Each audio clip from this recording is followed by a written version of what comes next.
नमस्ते मित्रों, मैं हूँ श्वेता और आप सभी का स्वागत है हमारे YouTube चैनल संस्कृत दीक्षा में। इस चैनल के माध्यम से हम संस्कृत की प्रतियोगी परीक्षाओं की तैयारी शुरू करेंगे। तो इस वीडियो में हम आज एक बहुत ही महत्वपूर्ण विषय पर चर्चा करने जा रहे हैं। हाल ही में उत्तर प्रदेश लोक सेवा आयोग ने गवर्नमेंट डिग्री कॉलेजेस के लिए 1253 पदों की भर्ती का विज्ञापन जारी किया था, जिसमें से 56 पद संस्कृत के हैं, जो कि अपने आप में एक बहुत ही महत्वपूर्ण और सुनहरा अवसर है संस्कृत के विद्यार्थियों के लिए। तो आइए मिलकर के उसकी तैयारी हम यहाँ पर शुरू करेंगे। किसी भी परीक्षा की यदि हम तैयारी करते हैं तो उसके लिए सबसे पहले जरूरी है कि हम उसके पाठ्यक्रम को समझें, ताकि हम खंडशः और उसको पूरा का पूरा हम उसको तैयार कर सके। तो सबसे पहले इस वीडियो में आज हम देखेंगे कि उत्तर प्रदेश लोक सेवा आयोग ने इस परीक्षा का पाठ्यक्रम क्या निर्धारित किया है। दूसरा हम ये देखेंगे कि उस पाठ्यक्रम को पढ़ने के लिए, तैयार करने के लिए हमें किन पुस्तकों की जरूरत पड़ेगी और किस तरीके से हम उसको पढ़ेंगे। तीसरा ये है कि क्या हमारी रणनीति रहेगी तैयारी करने की, ताकि हम कम समय में अधिक स्कोर कर सके। तो आइए देखते हैं सबसे पहले हमारा पाठ्यक्रम। तो जैसा कि आप मेरे पीछे स्लाइड में देख पा रहे होंगे, सबसे पहले इस पाठ्यक्रम के जो मुख्य 5 बिंदु हैं, हमने उनको यहाँ पर रख लिया है ताकि हमें समझने में आसानी रहे। तो सबसे पहला हमारी इकाई है, 5 इकाइयां इसमें इन्होंने दी हैं। तो पहली इकाई है संस्कृत वाङ्मय का सामान्य परिचय, दूसरी इकाई है वैदिक वाङ्मय, तीसरी है दर्शन साहित्य, चौथा है व्याकरण एवं भाषा विज्ञान, पांचवा है काव्य एवं काव्य शास्त्र। तो ये पाठ्यक्रम कोई नया नहीं है। जिन लोगों ने नेट या जेआरएफ की तैयारी की होगी और या फिर असिस्टेंट प्रोफेसर लेवल की जिन्होंने भी तैयारी की होगी, वो सब लोग इस तरह के पाठ्यक्रम से परिचित होंगे। चलिए अगली स्लाइड में देखते हैं। अब आगे हमने एक एक इकाई में किस तरह से उन्होंने पाठ्यक्रम को इलेबोरेट किया है वो हम आगे देखेंगे। तो इकाई एक जो उन्होंने दी थी, संस्कृत वाङ्मय का सामान्य परिचय दिया है, उसके अंतर्गत हमें क्या क्या पढ़ना है। तो सबसे पहला है वैदिक साहित्य का सामान्य परिचय, जिसमें कि हमें वेदों का काल जानना होगा, मैक्स मुलर, एवेबर आदि के विचार में।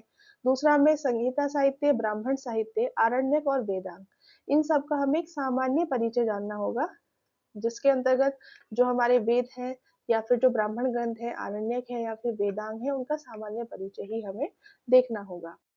अब इसके लिए थोड़ा सा मैंने एक अलग से अपना थोड़ा सा इसमें कंटेंट डाला है कि अगर हमें वैदिक साहित्य का सामान्य परिचय जानना है तो उसके प्रमुख बिंदु क्या है जो हमें पढ़ने होंगे। तो सबसे पहले हमें ये देखना होगा कि वेदों का अर्थ क्या है, उनका महत्व क्या है, और वैदिक वाङ्मय की सारणी क्या है, मतलब वैदिक वाङ्मय किस क्रम में लिखा गया, क्या उसका काल क्रम है, और पूर्वापर उसका क्रम हमें देखना होगा। वेदों का रचना काल जो उन्होंने स्पष्ट रूप से उसमें दिया ही है, तो रचना काल के निर्धारण में क्या क्या कठिनाइयां आई हैं ये भी हमें देखना होगा। काल निर्धारण के मुख्य मत क्या क्या है, मैक्स मुलर, एवेबर आदि जो पाठ्यक्रम में निर्धारित है, सिर्फ हम उतना ही देखेंगे। आगे जैसे संहिता साहित्य उन्होंने दिया है, तो संहिता साहित्य में ऋग्वेद, यजुर्वेद, सामवेद, अथर्ववेद चारों के बारे में सबसे पहले तो उनके नाम का अर्थ हम जानेंगे।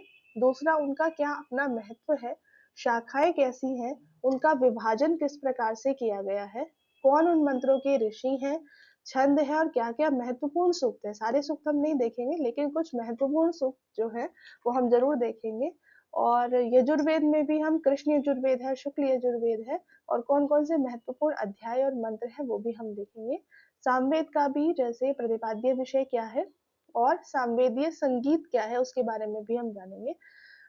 अथर्ववेद का अर्थ, महत्व, शाखाएं, प्रतिपाद्य विषय, रचना काल उसका क्या है, ये जरूर हमारे लिए एक महत्वपूर्ण रहता है हमेशा ही, और उसके महत्वपूर्ण सूक्त कौन से हैं। आगे जो ब्राह्मण साहित्य है, आरण्यक साहित्य और वेदांग साहित्य है, उन सब का अर्थ हम देखेंगे, महत्व, प्रतिपाद्य विषय, कितनी उनकी ग्रंथों की संख्या है, उपलब्ध ग्रंथ कौन से हैं, और प्रमुख ग्रंथों का सामान्य परिचय हम देखेंगे कि प्रमुख ब्राह्मण ग्रंथ कौन से हैं या फिर प्रमुख आरण्य ग्रंथ कौन से हैं, इस प्रकार से। आगे पहली ही इकाई में इन्होंने प्रमुख भारतीय दर्शनों का सामान्य परिचय हमें जानना है। चारवाक, जैन, बौद्ध आदि जो हमारे भारतीय दर्शन है उनके विषय में भी हम पढ़ेंगे। इस बीच में मैं आपको एक बात बता देना चाहती हूँ, जैसे अभी पीछे हमने जो वैदिक साहित्य का जो सामान्य परिचय है, उसके लिए मैं 1-2 पुस्तक आपको बता देना चाहती हूँ, यदि आप घर पे अपना पढ़ना चाहते हैं तो पढ़ सकते हैं। डॉक्टर कपिल देव द्विवेदी की वैदिक साहित्य का इतिहास और संस्कृत साहित्य का समीक्षात्मक इतिहास, ये 2 पुस्तकें हैं जो काफ़ी महत्वपूर्ण है। इससे अलग जो वाचस्पति गैरोला है, उनकी भी साहित्य का इतिहास जो है, वो पुस्तक पढ़ने योग्य है। तो क्योंकि जिस स्तर की हम परीक्षा देने जा रहे हैं और जिस स्तर का हमारा एग्ज़ाम होगा या जिस स्तर पर हमारी नियुक्ति होगी, उसके लिए इतना गहन अध्ययन करना तो ज़रूरी है, उतना हमें पता ही होना चाहिए। फिर तीसरा इसमें आगे हम देखते हैं क्या है कि व्याकरण शास्त्र का सामान्य परिचय जो इन्होंने हेडिंग दिया है, इसमें इन्होंने जो व्याकरणाचार्य हैं इनके नाम दिए हैं, तो हम इनका थोड़ा जीवन परिचय जानेंगे और इन्होंने जो इनकी जो कृतियाँ हैं, जो इनके शास्त्र हैं, उनके बारे में जानेंगे। आगे कवि हैं और काव्य शास्त्र का सामान्य परिचय, इसमें कवियों के इन्होंने नाम दे दिए हैं। तो जैसे हम व्याकरणाचार्यों का हम सामान्य परिचय देखेंगे, वैसे ही हम कवियों का जो नाम इन्होंने दिए हैं, उनका थोड़ा सामान्य परिचय और उनकी जो प्रमुख कृतियाँ हैं, जो कि प्रसिद्ध हैं, उनके बारे में हम पढ़ेंगे। आगे काव्य शास्त्र में हम रस संप्रदाय, अलंकार संप्रदाय, रीति संप्रदाय, ध्वनि, वक्रोक्ति और औचित्य संप्रदाय के बारे में हमें पढ़ना होगा। आगे हम इकाई 2 में देखते हैं जिसमें कि वैदिक वाङ्मय जिसका इन्होंने नाम दिया है, उसमें हमें निम्नलिखित सूक्तों का अध्ययन करना है। ऋग्वेद के अग्नि, वरुण, इंद्र, हिरण्यगर्भ आदि सूक्तों का अध्ययन है और शुक्ल यजुर्वेद के शिव संकल्प सूक्त का अध्ययन हमें सिर्फ करना है। तो इसके लिए एक ऋक सूक्त संग्रह एक पुस्तक आती है जो कि मास्टर्स से ही हमारे पाठ्यक्रम में लग जाती है और ये लगभग सभी सूक्त हम अपने मास्टर्स से यानी कि एमए से हम पढ़ते आ रहे हैं। आगे जो ब्राह्मण और आरण्यक है उसमें जो ऐतरेय ब्राह्मण का शुनः शेप आख्यान है सिर्फ वही हमें देखना है और तैत्तिरीय आरण्य का द्वितीय प्रपाठन देखना है। आगे उपनिषद है, उसमें भी सिर्फ कठोपनिषद का पहला अध्याय लगा है और ईशावास्य उपनिषद लगी है। ऐसे बहुत ज्यादा सिलेबस नहीं है, इन्होंने कुछ चुनिंदा चीजें ही इसमें दी हैं तो पढ़ने में उतनी समस्या नहीं आएगी। आगे वेदांग है जिसमें निरुक्त का हमें पहला अध्याय देखना है और हमारी पाणिनीय शिक्षा है जिसके कि 3 टॉपिक इन्होंने दे दी हैं, पूरी पाणिनीय शिक्षा नहीं करनी है, सिर्फ 3 टॉपिक उनके देखने हैं। आगे तीसरी इकाई है दर्शन साहित्य की।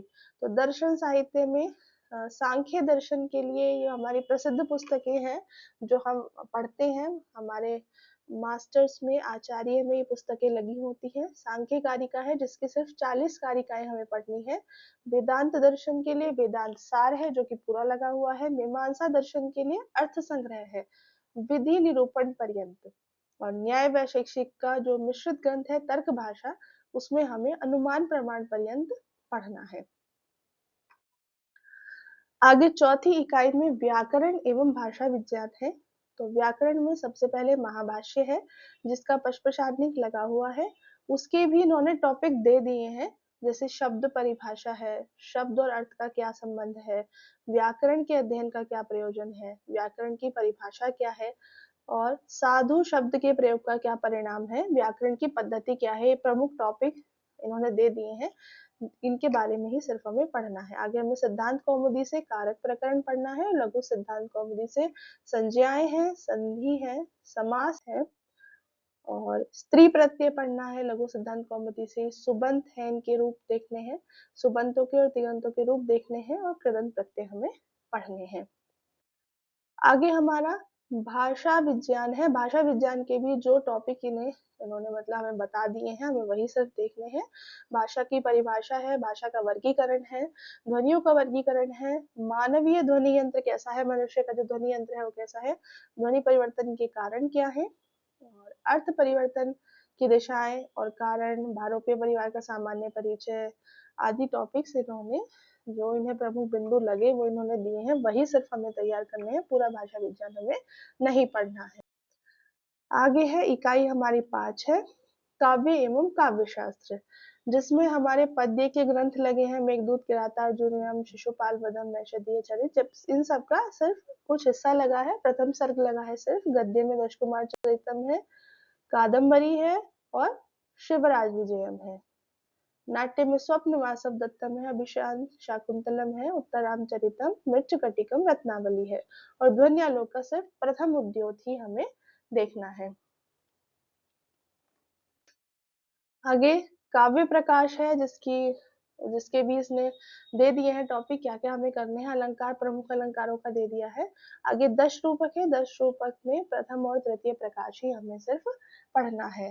तो सिलेबस बहुत ज्यादा नहीं है, जो हमारा पाठ्यक्रम है वो थोड़ा कम करके ही इन्होंने दिया है नेट और जेआरएफ की परीक्षा की अपेक्षा, लेकिन है सब वही, अलग से कुछ नहीं है इसमें। तो इन सब के लिए आगे हम इन सब की तैयारी शुरू करेंगे। तो उसके लिए जो भी पीडीएफ्स होंगे या पुस्तकें होंगी, पुस्तकों के जो पीडीएफ्स होंगे, या फिर इसका जो पाठ्यक्रम का जो पीडीएफ है वो आपको वीडियो के साथ मिल जाएगा, उसके लिए परेशान होने की इतनी आवश्यकता नहीं है। हम हमारी पूरी कोशिश रहेगी कि हम आपको अधिकाधिक पाठ्य सामग्री उपलब्ध कराएं, क्योंकि अभी हमारे पास समय है, परीक्षा की कोई अभी तिथि निश्चित नहीं हुई है। तो इसलिए हमारा पहला फोकस इसी चीज पे रहेगा कि हम विस्तृत अध्ययन करें, विस्तार से पढ़ें, क्योंकि जैसे मैंने भी पहले भी कहा कि जिस स्तर की परीक्षा हम दे रहे हैं उसके लिए हमें चीजों का हमें विस्तार पूर्वक उन्हें पढ़ना चाहिए, उनकी विस्तृत नॉलेज हमें होनी चाहिए, ताकि हम आगे बच्चों को उनको सिखा सकें। तो आगे अब जुड़े रहिएगा हमारे साथ। अगली वीडियोस में हम उनकी तैयारी शुरू करेंगे, इकाई 1 से हम शुरू करेंगे। आप सभी का बहुत बहुत धन्यवाद। नमः संस्कृताय।